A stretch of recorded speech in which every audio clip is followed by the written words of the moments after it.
Well, hello folks, and welcome to this, the August 30th, 2015 edition of Decision 2016 Digest. I'm your host, Scott Jones.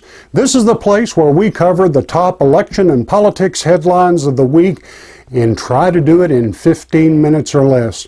Before we dive into the politic headlines of the week, I just wanted to take a moment and say that my heart and prayers go out to the fellow journalists at WDBJ near Roanoke, Virginia, who were killed live on air by an insane ex-employee.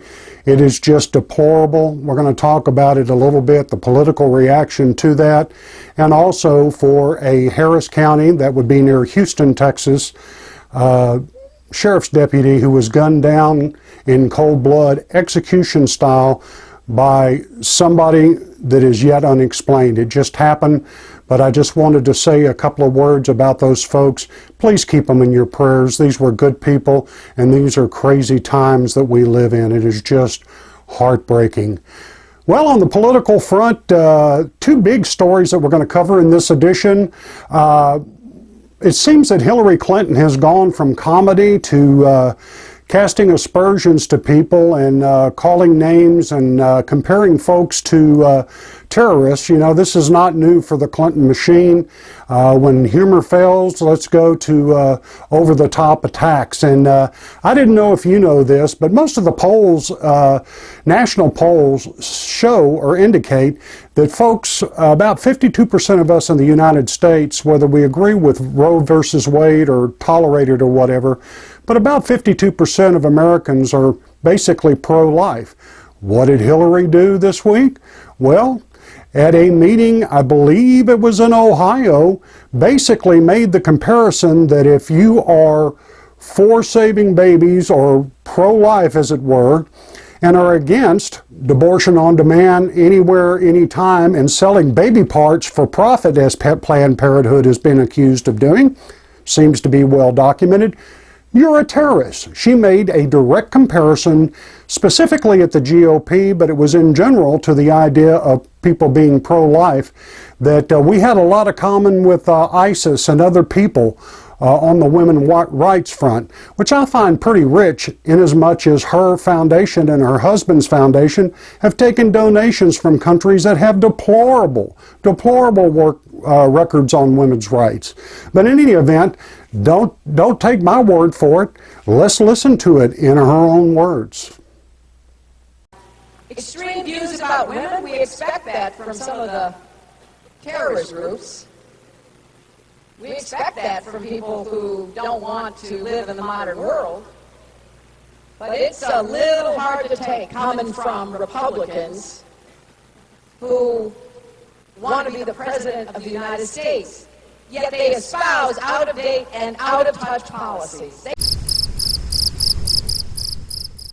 I know that's a still shot of the audience, but I watched it live, and I will tell you that when she made that comparison, nobody, and I mean nobody, in the audience applauded.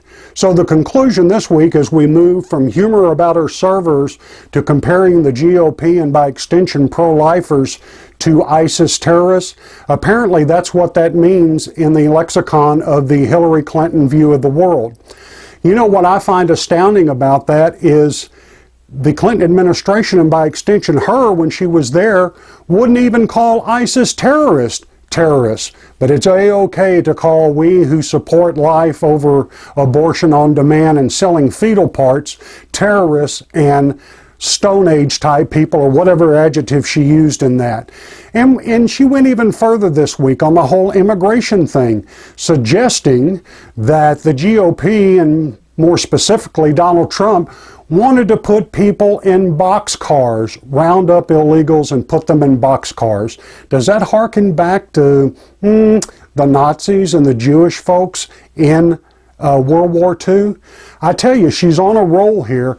The only one in my lifetime that I have seen rounded up at gunpoint and deported was Elian Gonzalez. He was 5 years old or 3 years old in the arms of a family member, where her husband, Bill Clinton, and his Justice Department under Janet Reno ripped him out of his home and deported him back to Cuba. So when you're talking about rounding up people at gunpoint and putting them in boxcars, Mrs. Clinton, why don't you take a look at little Elian Gonzalez and what your husband did when he was president back in the 90s. What I see in all of this is more desperate measures. The humor fell flat. Even her own supporters are expressing concerns about the email scandal. So this is her latest turn. It's almost textbook for the Clinton machine to go from mocking, belittling, and humor to name-calling and over-the-top comparisons. Her numbers are diving. Everybody knows it. And you're just going to have to stay tuned, because it's going to get even better as we go along. The other big story was Donald Trump beginning to rumble with Jorge Ramos. If you don't know who Jorge Ramos is, by most accounts, he is the most influential Hispanic newsman in the country, went down to Iowa and tried to disrupt a Donald Trump press conference. How these press conference works: he calls on reporters, they get to ask their questions. Jorge Ramos tried to, I guess, hijack the press conference, but what was interesting is he wasn't asking a question. He was lecturing Mr. Trump on his illegal immigration program and saying, you can't do this, you can't do that, you can do this, you can't do that. Well, let me just tell you something. It was a big rumble, and of course Trump kept telling him to sit down, sit down, sit down. And of course the lefties went nuts when Mr. Trump's security escorted Jorge Ramos out because he was disrupting the press conference. But you know what? Trump is no dummy. He invited him back in and eventually took his questions. But it was, you know, more political drama, media drama around Mr. Trump. But let me just tell you something right now. Jorge Ramos is an activist impersonating a journalist. He is in no shape, form, or fashion a quote-unquote journalist, in the sense that he can be unbiased and objective in reporting the news. So when you hear Jorge Ramos, you need to take it with a grain of salt, because he had no right. And that was what killed me. When he was interrupting the press conference, he was, I have a right to ask a question. I have a right. I have a right. I have a right. And I think Trump was more like, you have a right to shut up and sit down. Stay tuned. There'll be more on that. The media continues to be baffled by Donald Trump's rise. I suggest to you he's at about a ceiling of 30%. That is my prognostication as an analyst, not as a news person. But we'll see if he breaks out of that 30%. But he has inched up. But the media continue to be baffled by how attractive he is as a candidate.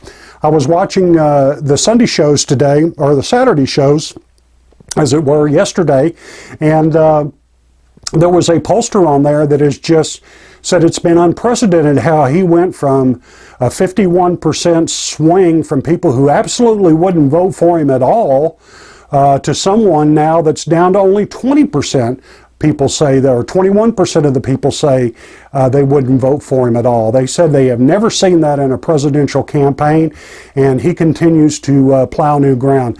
I contend that Donald Trump continues to be short on specifics on what he'll do on being the, quote, greatest jobs president, the specifics of his immigration plan, the specifics of his national defense plan and military, and everything on the economy. He says he's coming out with some plans in September, so we'll stay tuned for that. But his numbers continue to inch up, but he's still, I think in one poll he hit 30, and even 30, but he's still in the high 20s. But he continues to baffle the experts.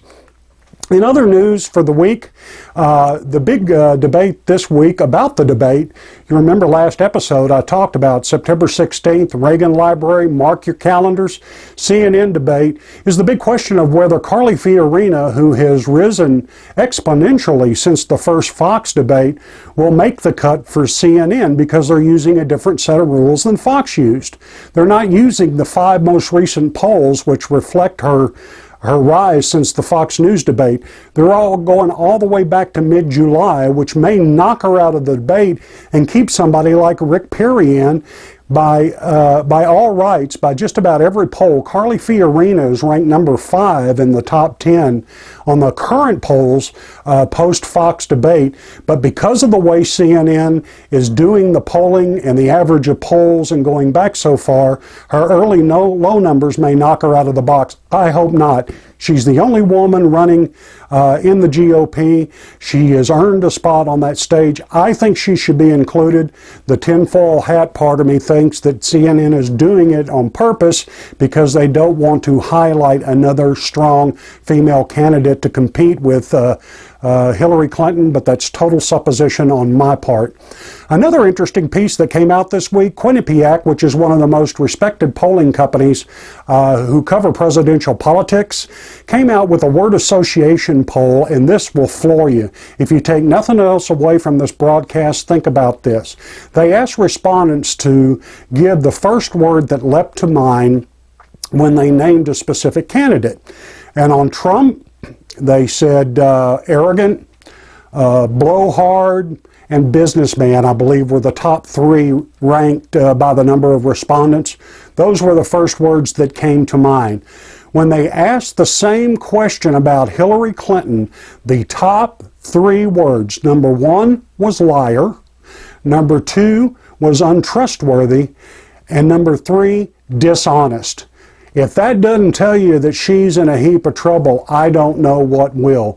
But you know what? The electorate is fickle. Things change, but it is just a bad, bad summer for Hillary Clinton. It's been a bad summer for any GOP candidate, really, if your name's not Donald Trump. But things change. I've been through these campaigns before. It's way early. It's going to be interesting, and we're going to do our best to keep you posted on everything that's going on. Final couple of items. I was really put off by how quickly the Democrats, you remember I mentioned the Roanoke tragedy where the reporter and cameraman were killed on live TV. The smoke from the gunpowder of that murder hadn't cleared before Democrats were running for microphones carping about gun rights and gun control.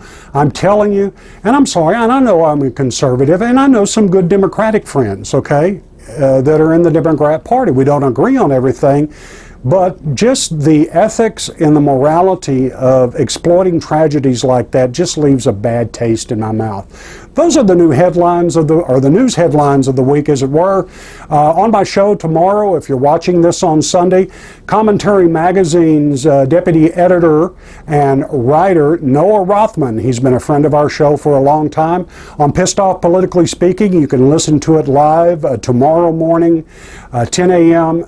Eastern, 9 a.m. Central at the405media.com. Noah Rothman is going to give us a breakdown of this whole Ramos-Trump feud and the things that are going on with Hillary. It'll be worth turning in. That's it for now. If you like what we're doing here, let us know by giving this video a big thumbs up. Also, down in the description, I've given you links to my show site, Pissed Off Politically Speaking, also the link to the 405 Media, where you can listen on Monday mornings.